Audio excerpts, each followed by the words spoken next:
13절에서 17절 말씀, 오늘 하나님 말씀 살펴보는 시간 갖도록 하겠습니다. 다같이 고린도전서 9장 13절에서 17절 말씀. 고린도전서 9장 13절에서 17절 말씀입니다.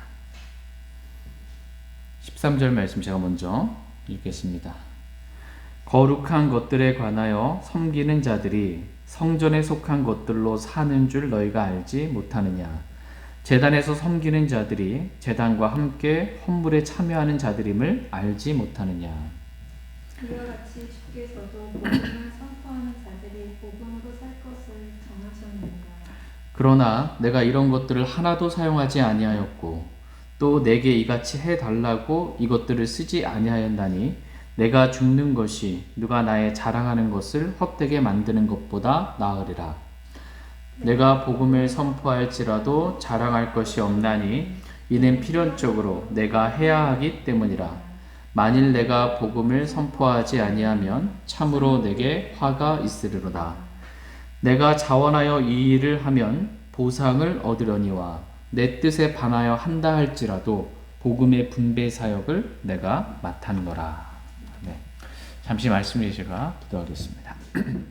예, 오늘 말씀의 제목은 복음의 분배 사역입니다. 복음의 분배 사역이라는 제목으로 하나님의 말씀 나누는 시간 갖도록 하겠습니다. 하나님은 저와 여러분들이 복음의 분배 사역을 우리에게 맡겨주셨고 우리가 그 복음의 분배 사역을 잘 감당하게 되기를 원하십니다. 복음의 분배 사역, 복음을 나누어 주는 사역을 하나님께서는 저와 여러분들에게 맡겨 주셨습니다. 같이 고린도전서 9장 13절 말씀 보겠습니다. 13절 같이 읽겠습니다. 시작. 거룩한 것들에 관하여 섬기는 자들이 성전에 속한 것들로 사는 줄 너희가 알지 못하느냐? 제단에서 섬기는 자들이 제단과 함께 헌물에 참여하는 자들임을 알지 못하느냐? 지금까지 사도 바울은 자신이 가진 권리 가운데서 일하지 아니할 권리를 영혼을 위해, 잃어버린 혼을 위해, 복음을 위해 내가 이러한 권리를 포기했다라는 것에 대해서 설명을 했습니다. 크게 지금까지 두 가지를 설명을 했는데요. 첫 번째는 일반적인 사람의 상식적인 예를 통해서 누가 자기 비용을 들여 전쟁에 나가느냐, 누가 포도원을 만들고 그것의 열매를 먹지 아니하느냐라는 질문을 통해 설명을 했고요. 두 번째는 곡식 밟는 소의 입에 마개를 씌우지 말라라는 율법의 말씀을 통해서 율법도 이와 같이 말씀하지 아니하느냐라는 말씀으로 설명을 했습니다. 그리고 저희가 방금 읽었던 말씀처럼 마지막으로 한 번 더 사도 바울은 구약의 실제적인 예를 통해서 성전과 제단을 섬기는 자들이 그 안에 들여진 헌물을 통해 사는 것이 아니냐라고 설명해주고 있습니다. 고린도전서 9장 13절에 거룩한 것들에 관하여 섬기는 자들이 성전에 속한 것들로 사는 줄을 너희가 알지 못하느냐라는 말씀은 성전에서 섬기는 제사장, 성전에서 섬기는 레위 자손에 관한 말씀이고 제단에서 섬기는 자들이 제단과 함께 헌물에 참여하는 자들임을 알지 못하느냐라는 말씀은 제사장 아론의 자손에 관한 그러한 말씀입니다. 이스라엘의 12지파 가운데 이 레위 지파를 제외한 모든 지파는 하나님께서 주신 상속 유업이 있었습니다. 그러나 성전에서 섬기는 일을 감당했던 레위 지파와 제사장 아론의 자손들에게는 상속 유업이 없었습니다. 그래서 하나님께서 이들을 위해 헌물을 예비해 주셨습니다. 다 같이 민수기 18장 21절 말씀 보겠습니다. 민수기 18장 21절 말씀.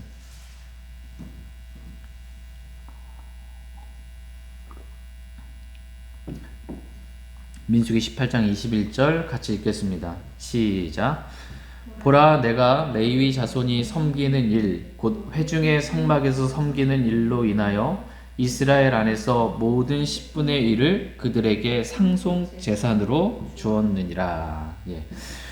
이스라엘의 한 지파가 헌물로 드린 그 10분의 1을 성막에서 섬기는 레위 자손을 위해 하나님께서 상속 재산으로 주셨다, 예비해 주셨다, 이렇게 말씀하고 계십니다. 그리고 제단에서 섬기는 제사장 아론의 자손을 위해 레위 지파가 이스라엘 11지파로부터 헌물을 받았잖아요. 그 중에 10분의 1을, 레위 지파가 받은 10분의 1을 아론의 자손을 위해 예비해 주셨습니다. 민수기 18장 28절 말씀 보겠습니다.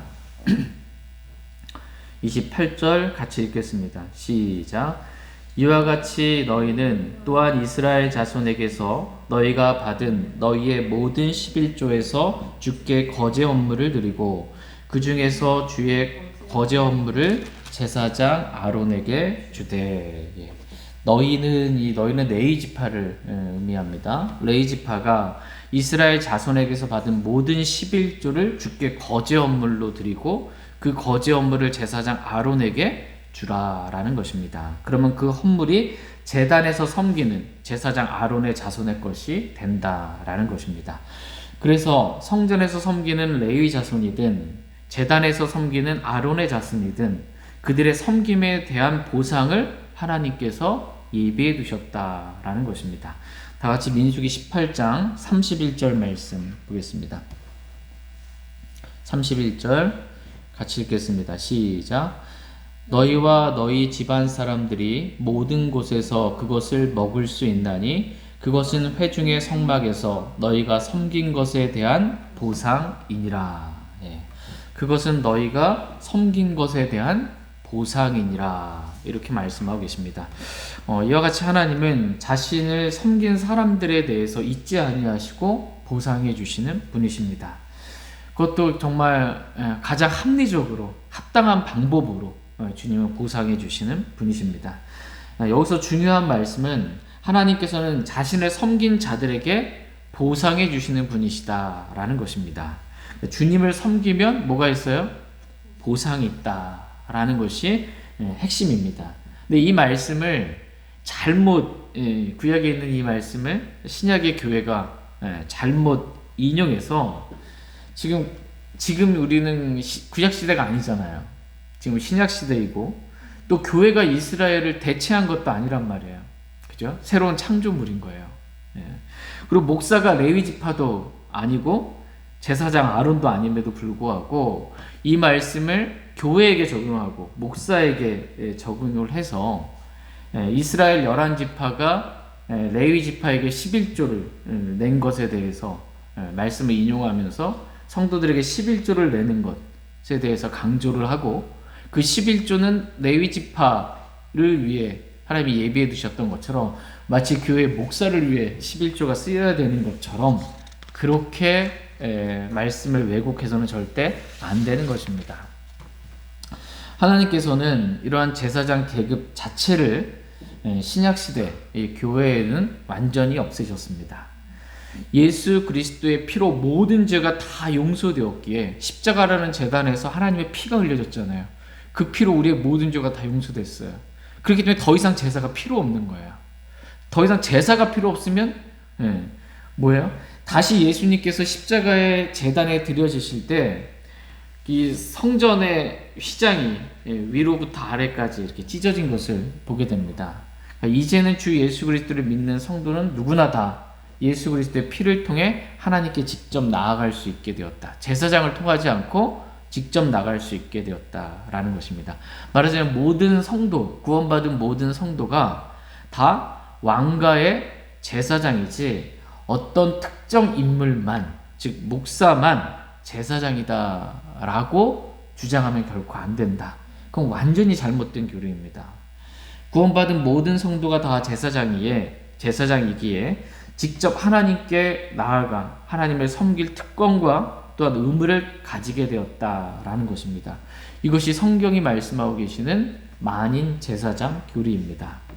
그러므로 하나님께서는 모두가 다 동일한 영적 희생물을 하나님께 드리는 제사장이기 때문에 우리가 보통 말하는 이 평신도가 있고 평신도를 지배하는 목사 계급 이런 계급이 있는 것처럼 이렇게 나누는 것에 대해서 하나님은 내가 그것을 미워하노라 이렇게 말씀하고 계십니다. 다 같이 요한계시록 2장 7절 말씀 보겠습니다. 요한계시록 2장 7절 말씀.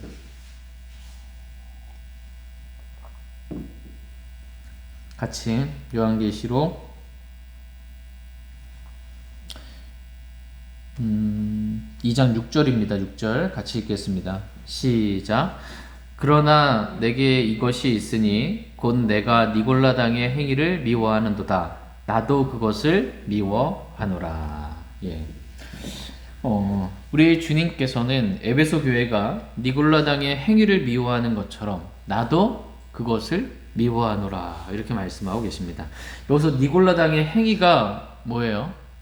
평신도를 지배하는 그런 계급이 있는 것, 이렇게 행하는 것입니다.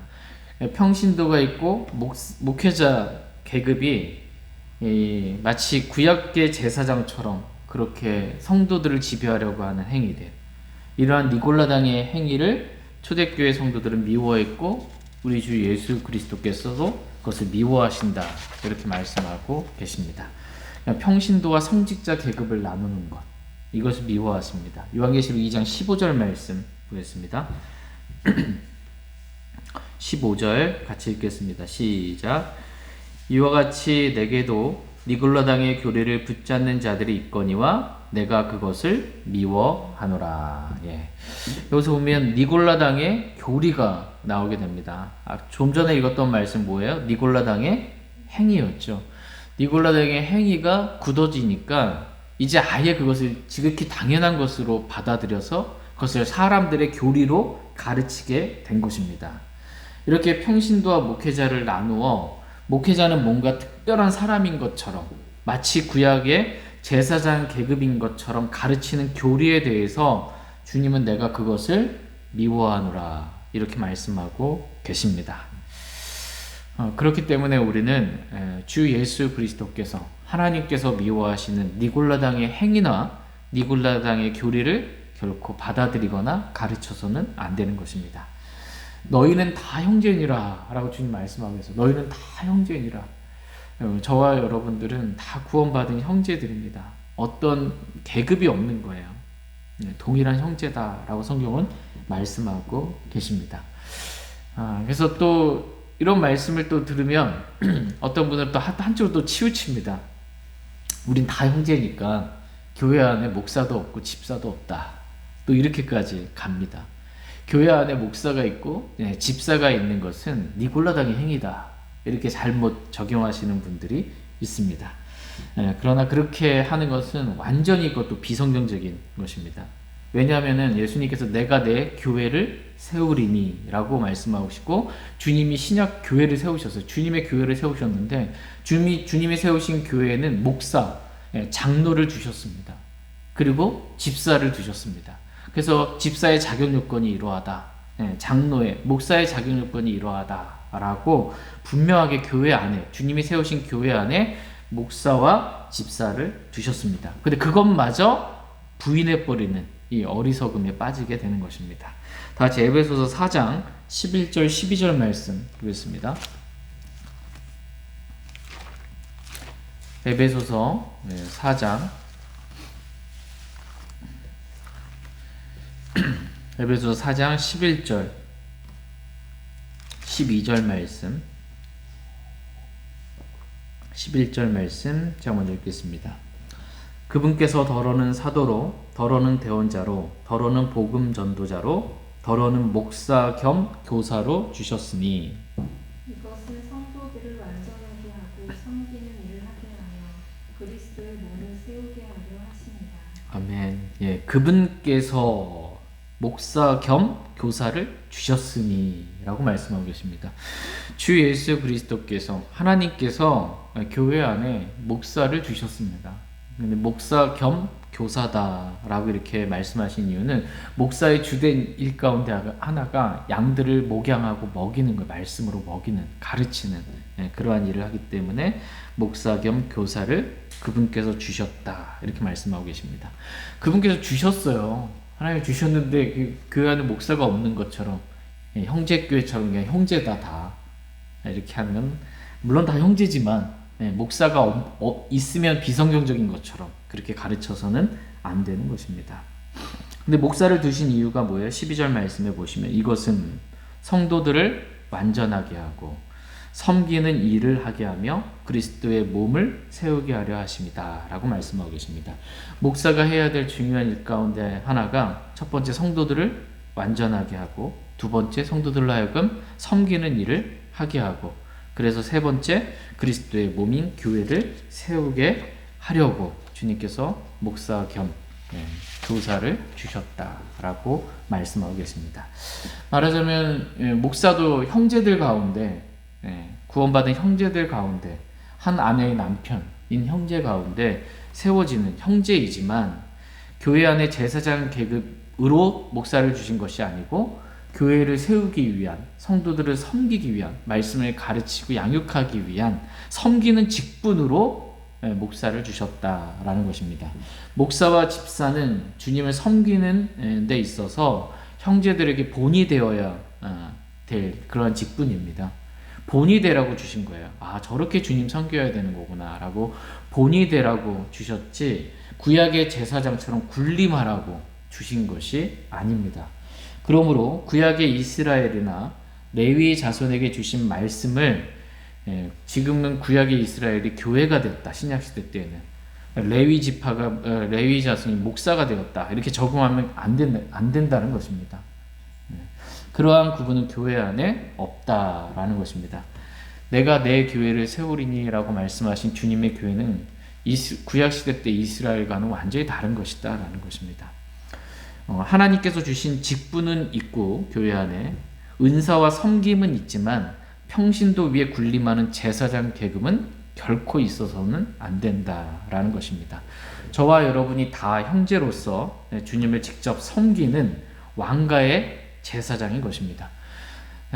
성도들이 목사를 통해 하나님께 나아가는 게 아니에요. 직접 하나님께 나아갈 수 있다. 성전의 지성소와 성소를 나누고 있는 대제사장만 들어갈 수 있는 그 지성소가 휘장이 위에서부터 아래로 하나님께서 찢으셨다라는 것입니다. 구분이 없습니다. 다 하나님께 직접 나아갈 수 있습니다.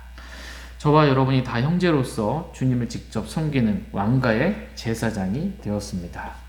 저희 모두가 이렇게 주 하나님을 자원함으로 직접 섬길 수 있기를 원합니다.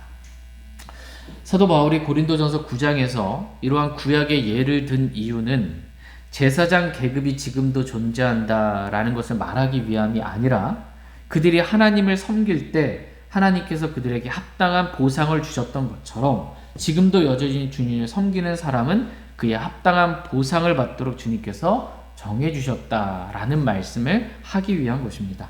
다 같이 고린도전서 9장 14절 말씀 보겠습니다. 고린도전서 9장 14절 같이 읽겠습니다. 시작. 이와 같이 주께서도 복음을 선포하는 자들이 복음으로 살 것을 정하셨느니라. 구약의 이 성전에서 섬기는 자들, 제단에서 섬기는 자들이 그 안에 드려진 헌물을 통해 산 것처럼 신약시대 때 복음을 선포하는 자들은 복음으로 살 것이다 라고 하나님께서 정하셨다라는 것입니다. 다 같이 마태복음 10장 10절 말씀 보겠습니다. 마태복음 10장 10절 말씀. 마태복음 10장 10절 말씀 같이 읽겠습니다. 시작. 여행을 위해 진보딸이나 덧옷 2벌이나 신이나 지팡이들을 준비하지 말라. 일꾼이 자기의 먹을 것을 받는 것이 마땅하니라. 일꾼이 자기의 먹을 것을 받는 것이 마땅하니라. 이렇게 말씀하십니다. 그러니까 주님을 섬기는 일꾼이 자기가 주님을 섬김으로 인해서 먹을 것을 받는 것, 이것은 마땅하다라고 주님이 정하셨다라는 것입니다. 그런데 사도 바울은 이러한 자신이 가지고 있는 이러한 권리를 하나도 사용하지 않았다라는 거예요. 같이 오늘 본문 말씀 고린도전서 9장 15절 말씀 보겠습니다. 고린도전서 9장 15절 같이 읽겠습니다. 시작. 그러나 내가 이런 것들을 하나도 사용하지 아니하였고 또 내게 이같이 해달라고 이것들을 쓰지 아니하였나니 내가 죽는 것이 누가 나의 자랑하는 것을 헛되게 만드는 것보다 나으리라.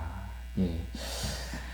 그러나 내가 이런 것들을 하나도 사용하지 아니하였고 라고 말씀하고 계십니다. 지금 사도 바울이 가지고 있는 권리에 대해서 말씀하고 계십니다. 근데 첫 번째 권리가 먹고 마실 권리예요. 우상에게 희생물로 바친 음식을 먹고 마실 권리. 두 번째가 아내를 데리고 다닐 권리. 세 번째가 일하지 아니할 권리가 있는데 이런 권리를 나는 하나도 사용하지 아니하였다라는 것입니다. 사도 바울이 이렇게 자신에게 주어진 이러한 합당한 권리를 사용하지 아니한 이유는 영혼들을 사랑하기 때문입니다. 조금이라도 복음을 전하는데 걸림이 될까봐 하나님께서 정하신 마땅한 권리, 일하지 아니할 권리를 사용하지 않은 것입니다. 그런데 만약 누군가가 나의 이 자랑을 듣고 마치 지금 내가 일 안 하고 나에게 뭔가 성교원금을 주고 페이를 달라라고 하는 것처럼 듣는다면 차라리 나는 죽는 게 더 낫겠다라는 그런 심정인 것입니다. 정말 나는 순수한 마음으로 너희들을 사랑하기 때문에 복음을 위해서 나에게 주어진 그런 권리는 하나도 사용하지 않았다라는 것입니다. 그러면서 곧바로 자신의 자랑하는 것이 어떻게 보면 이런 권리를 사용하지 않은 것 자랑처럼 들리잖아요. 이렇게 자랑하는 것이 너희들을 위해서 한 것이지 결코 나는 자랑할 것이 없다. 그렇게 또 다시 고백하고 있습니다. 고린도전서 9장 16절 말씀 보겠습니다. 고린도전서 9장 16절. 지금까지 내가 이런 말들을 한 것은 내가 이런 권리를 사용하지 않았다고 자랑하려고 하는 것이 아니고 이것이 주님께서 정하신 교리라고, 성경의 올바른 말씀이라고, 하나님께서는 자신이 섬긴 자들에게 보상해 주시는 분이시라고, 내가 너희를 얼마나 사랑하는지 그 마음을 표현한 것이지 자랑하기 위한 것이 아니다라는 것입니다. 16절 같이 읽겠습니다. 시작. 내가 복음을 선포할지라도 자랑할 것이 없나니 이는 필연적으로 내가 해야 하기 때문이라. 만일 내가 복음을 선포하지 아니하면 참으로 내게 화가 있으리로다. 예. 사도 바울은 자신이 복음을 선포하는 것, 그것은 자랑할 것이 없다라고 이렇게 고백하고 있습니다. 그러니까 복음을 전한 것은 자랑거리가 아니라는 거예요. 내가 뭔가 복음을 전했다라는 것은 내가 필연적으로 반드시 해야 될 일이지 내가 복음을 전했다고 떠벌리면서 자랑해야 될 그게 아니다라는 것입니다. 도리어 내가 복음을 선포하지 아니한다면 참으로 내게 화가 있으리로다 라고 이렇게 고백하고 있습니다. 그만큼 복음은 내가 필연적으로 전해야만 하는 나에게 맡겨진 사역이지 내가 그것을 했다라고 자랑할 것은 아니다라는 것입니다. 그 첫 번째 이유는 다음과 같습니다. 다시 로마서 1장 14절 말씀 보겠습니다. 로마서 1장 14절 말씀. 왜 자랑할 게 아닌가? 로마서 1장 14절 같이 읽겠습니다. 시작. 나는 그리스인이나 바바리인이나 지혜 있는 자나 지혜 없는 자에게 다 빚진 자니라. 예. 지금 사도 바울의 마음은 자신이 복음에 대하여 빚진 자다라는 그러한 마음이 있었습니다. 그리스인이나 바바리아인이나 지혜 있는 자나 지혜 없는 자에게 나는 다 빚진 자다. 누구에게나 나는 다 빚진 자다라는 것입니다. 사도 바울에게는 자신이 빚을 지었기 때문에 그 빚을 필연적으로 갚아야 하는 의무와 책임감이 있었던 것입니다. 이런 빚진 자의 마음으로 내가 모두에게 빚을 졌기 때문에 그 빚을 갚아야만 한다는 마음으로 필연적으로 복음을 전하는 그런 삶을 바울은 살았다라는 것입니다. 빚을 졌어요. 빚진 자가 빚을 갚았어요. 그게 자랑할 거예요? 아니, 마땅히 빚 졌으면 당연히 갚아야 되는 필연적인 거지. 마땅한 의무지. 빚을 갚아놓고서는 자랑하는 게 아니다라는 것입니다.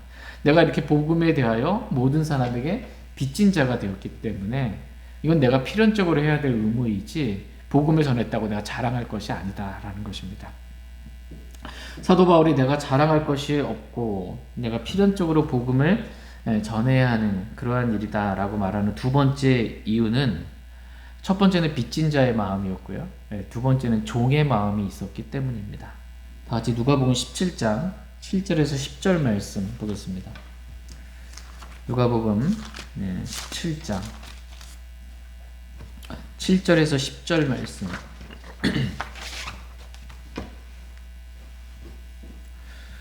누가복음 17장 7절에서 10절입니다. 7절 말씀 제가 먼저 읽겠습니다. 그런데 너희 중에 누구에게 밭을 갈거나 가축을 치는 종이 있으면 그가 밭에서 올 때에 그가 즉시 그에게 이르기를 와서 앉아 음식을 먹으라 하겠느냐? 도리어 그에게 이르기를 내가 저녁을 먹도록 준비하고 또 띠를 띠고 내가 먹고 마실 때까지 나를 섬기며 너는 그 뒤에 먹고 마시라 하지 아니하겠느냐. 그 종이 명령받은 일들을 했으므로 그가 종에게 감사하겠느냐? 나는 아니라고 생각하노라. 이와 같이 너희도 명령받은 그 모든 일들을 행한 뒤에 이르기를 우리는 무익한 종이니이다. 우리는 해야 할 우리의 의무를 하였나이다라 하시니라. 아멘. 지금 주 예수 그리스도께서 한 가지 비유를 들어 종의 자세가, 종의 마음이 어떠해야 하는지에 대해서 지금 말씀해 주고 계십니다. 종이 밭을 갈거나 가축을 치다가 집에 돌아오면 주인이, 종이 그동안 수고했으니까 와서 음식 앞에 앉아서 먹으라고 하겠냐라는 것입니다. 도리어 그 종에게, 밭에서 하루 종일 열심히 일했잖아요. 그 종에게 일하고 왔는데 주인이 내가 저녁을 먹도록 준비하고 나를 섬기고 내가 다 먹은 다음에 그 뒤에 너는 먹고 마시라 하지 아니하겠느냐라는 것입니다. 그러므로 종이 주인으로부터 명령받은 그 일을 다 했다고 그 종에게 감사해야겠냐라는 것입니다. 나는 아니다라고 생각한다라는 것입니다. 주님의 생각은 그렇다라는 거예요. 그 종은 자신이 필연적으로 해야 될 일을 했을 뿐이지 자랑할 것이 없다라는 것입니다. 종은 주인이 시키는 일을 하고선 자랑할 게 없다라는 게 그 의무라는 것입니다. 그러므로 이와 같이 너희도 명령받은 그 모든 일을 행한 뒤에 이르기를 우리는 무익한 종이니이다. 우리가 해야 할 의무를 하였나이다 라고 고백하라라는 것입니다. 이것이 주님을 섬기는 종의 자세, 종의 마음이다 라는 것입니다. 사도 바울은 이러한 종의 자세를 가지고 있었기에 자신이 복음을 선포할지라도 자랑할 것이 없다는 것입니다. 그냥 복음을 선포하라는 것, 이것은 주님의 명령을 그냥 수행했을 뿐이라는 거예요. 근데 종이 그걸 해놓고 자랑할 게 아니다라는 것입니다. 마땅히 해야 될, 필연적으로 해야 될 의무라는 것입니다. 도리어 내가 만약 종으로서 또 빚진 자로서 마땅히 해야 할 의무를 다하지 않고 있다면 어떻게 되는 거예요? 참으로 내게 화가 있으리다 라고 이렇게 고백하고 있는 것입니다. 빚을 진 사람이 빚을 안 갚아요. 뭐 화가 있는 거죠. 그죠? 종이 주인의 명령에 순종하지 않고 행하지 않고 있어요. 화가 있다라는 것입니다. 그것처럼 하나님께서 저와 여러분들에게 복음의 분배 사역을 맡겨주셨어요. 복음을 나누어주는 일을 맡겨주셨는데 주인이 종에게 맡겨주셨어요. 우리에게. 근데 그것을 하지 않고 있으면 어떻게 해요? 화가 있으리로다 라고 말씀하고 계십니다. 다 같이 잠언 24장 11절 12절 말씀 보겠습니다. 잠언 24장 11절 12절 말씀.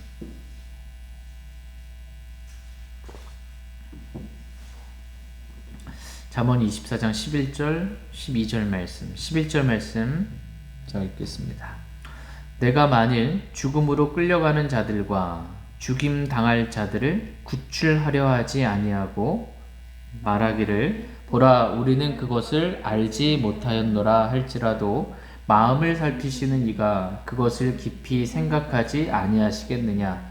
또 내 혼을 지키시는 이가 그것을 알지 아니하시겠느냐.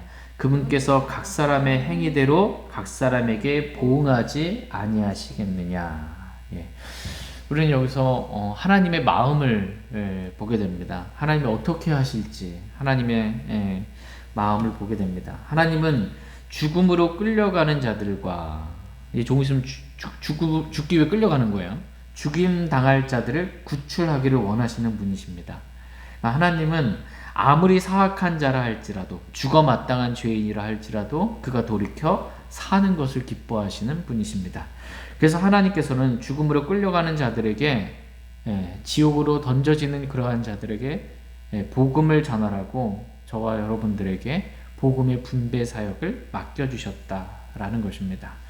그런데 우리는 그것을 알지 못하였노라 라고 말하면서 복음을 전하지 않고 있다면 마음을 살피시는 이가 복음을 전하려 하지 않는 우리의 마음을 알지 못하겠느냐라는 것입니다. 복음의 분배 사역에 불순종하고 복음을 나누어 주지 않고 있는 우리의 마음을 주님은 다 아신다라는 것입니다. 하나님께서는 그 불순종하는 마음을 다 아시고 각 사람의 행위대로 보응하지 아니하시겠느냐 이렇게 말씀하고 계십니다. 이 말씀처럼 저와 여러분에게는 복음을 전할 책임과 의무가 주어졌습니다. 하나님께서 우리에게 복음의 분배 사역을 맡겨주셨다라는 것입니다. 마치 빚진 자가 마땅히 빚을 갚아야 하는 것처럼 종이 당연히 마땅히 주인의 명령에 순종해야 하는 것처럼 우리 역시 하나님께서 맡겨주신 복음의 분배 사역에 순종해야 한다라는 것입니다. 다 같이 고린도전서 9장 23절 말씀 보겠습니다. 고린도전서 9장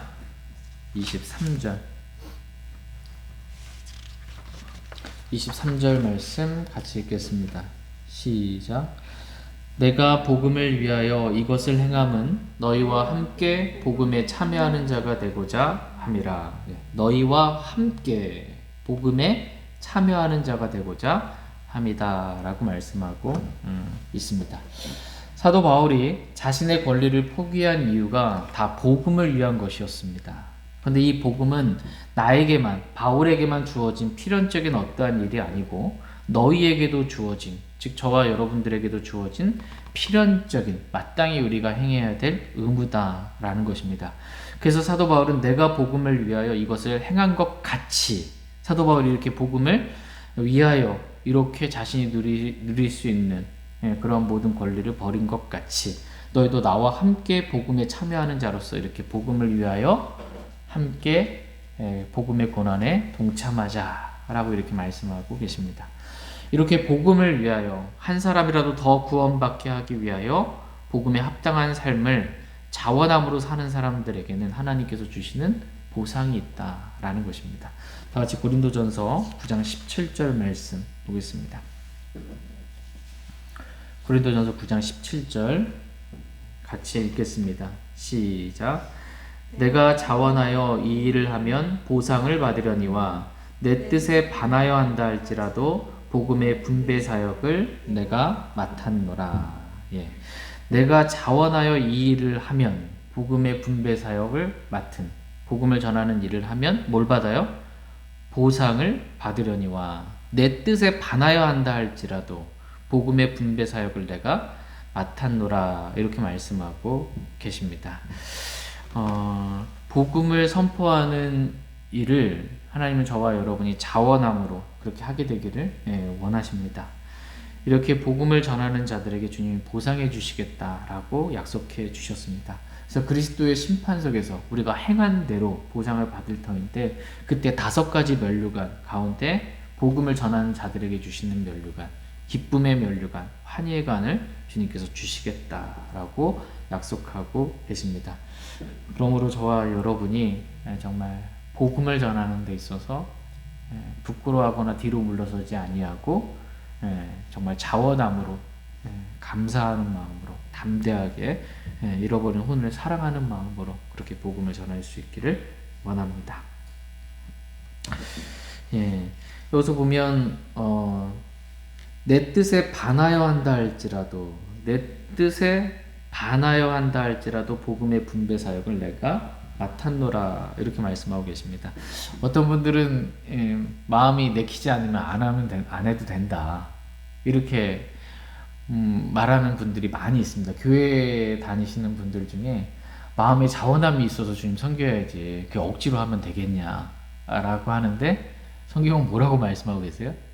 내 뜻에 반하여서라도 주님이 맡겨주신 사역은 감당해야 된다라는 것입니다. 억지로라도 주님 섬겨야 하는 게 맞다라는 것입니다. 마음의 자원함이 들 때까지 기다려야지.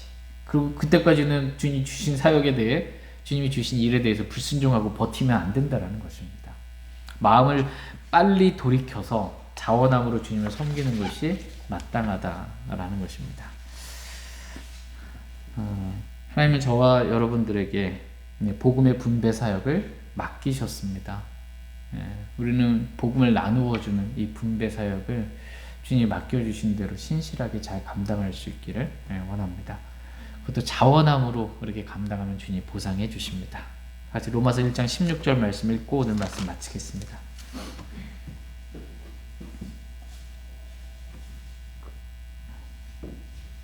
로마서 1장 16절 말씀 읽고 오늘 말씀 마치겠습니다. 16절, 로마서 1장 16절 같이 읽겠습니다. 시작. 내가 그리스도의 복음을 부끄러워하지 아니하노니 이는 그 복음이 믿는 모든 자를 구원에 이르게 하는 하나님의 권능이기 때문이라. 먼저는 유대인에게요 또한 그리스인에게로다. 아멘. 내가 그리스도의 복음을 부끄러워하지 아니하노니, 하나님은 저와 여러분이 복음을 부끄러워하지 않기를 원하십니다. 복음은 우리 주 예수 그리스도에 관한 것으로, 복음은 주 예수 그리스도이십니다. 주 예수 그리스도께서 우리를 위하여 행하신 일, 십자가에서 우리의 죄 때문에 죽으시고 피 흘리셔서 그 피로 우리의 모든 죄들을 용서하시고 묻히셨다가 성경 기록대로 셋째 날에 다시 부활하신 것, 그래서 우리의 모든 죄들을 다 용서해 주신 것, 이 복음을 우리가 부끄러워하지 않게 되기를 주님은 원하십니다. 이는 그 복음이 믿는 모든 자를 구원에 이르게 하는 하나님의 권능이기 때문이다 라고 말씀하십니다. 복음을 믿는 모든 자는 어떻게 돼요? 구원받아요. 믿기만 하면 누구나 구원받습니다. 그렇기 때문에 우리는 복음을 부끄러워하지 않고 복음을 전하면 됩니다. 믿는 건 그 사람 몫이에요. 근데 누구든지 어떠한 죄인이라도 복음 믿기만 하면 누구나 구원받습니다. 믿는 자를 구원에 이르게 하는 하나님의 권능이다 라고 말씀하십니다. 복음은 하나님의 권능입니다. 하나님의 권능을 부끄러워할 필요가 없는 것입니다. 우리가 복음을 전함으로 정말 구원받는 놀라운 역사들이 있게 되길 원합니다. 담대하게 언제 어디서든지 복음을 전하기를 원합니다. 저희 모두에게 이러한 복음의 분배 사역이 맡겨졌음을 다시 한번 새롭게 인식하고 복음을 전하는 일에 우리 자신을 다시 한번 새롭게 헌신할 수 있기를 원합니다. 주님이 주시는 보상을 우리가 다 받을 수 있기를 원합니다. 제가 기도하고 개인적으로 주님 앞에 나아가 기도하는 시간 갖겠습니다.